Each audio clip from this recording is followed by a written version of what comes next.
Assalamualaikum warahmatullahi wabarakatuh. Tepangkeun nami abdi Laksmitasari TMP 4 bade macakeun Babat Sumedang Kisah Hanjuang Waruga Jagat Basa Sunda. Tangkal Hanjuang marupakeun lambang kajayaan Karajaan Sumedang Larang. Eyang Jaya Perkasa marupakeun senopati nu terakhir di Sumedang samemeh runtuhna Kerajaan Pakuan Pajajaran. Eyang Jaya Perkasa bisa nyelamatkeun mahkota kerajaan, binokasi jeung atribut karajaan sejenna sarta dipasrahkeun ka Raja Sumedang Larang ti sapra pengiriman mahkota anjeunna jadi senopati ti Karajaan Sumedang Larang. Aya beja Putri Harisbaya jeung Pangeran Gessan Ulun jadi pasea antara Cirebon jeung Sumedang Larang.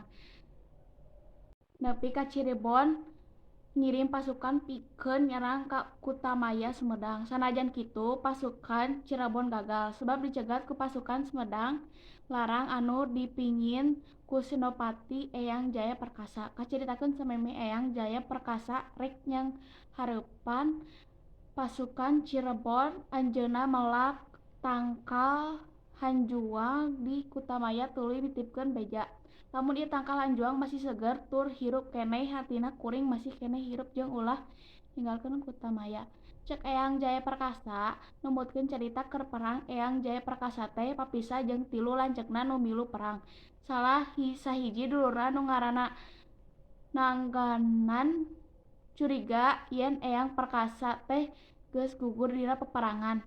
Tuluy Kutamaya pikeun memantahan Pangeran Gessan Ulun pikeun mindahan peuseur pamarentahan Sumedang Larang ti Kutamaya ka dayeuh luhur minangka pertahanan anu pohara strategis sesarahan wewengkon Sindangkasi Majalengka minangka pangmayaran talak ka Raja Cirebon sarta nikahan Putri Harisbaya jeung Pangeran Gessan Ulun kungsi ngadamekeun pacekcok antara Cirebon jeung Sumedang Larang.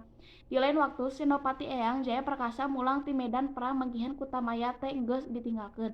Tangtu wae anjeunna kaduhung kana kalakuan Pangeran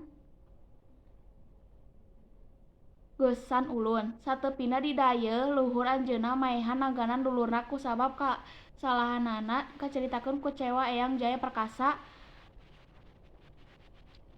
anu sebenarnya nyaeta panghareupan pikeun mulangkeun keagungan jeung kamuliaan Karajaan Pakuan Pajajaran ngaliwatan Karajaan Sumedang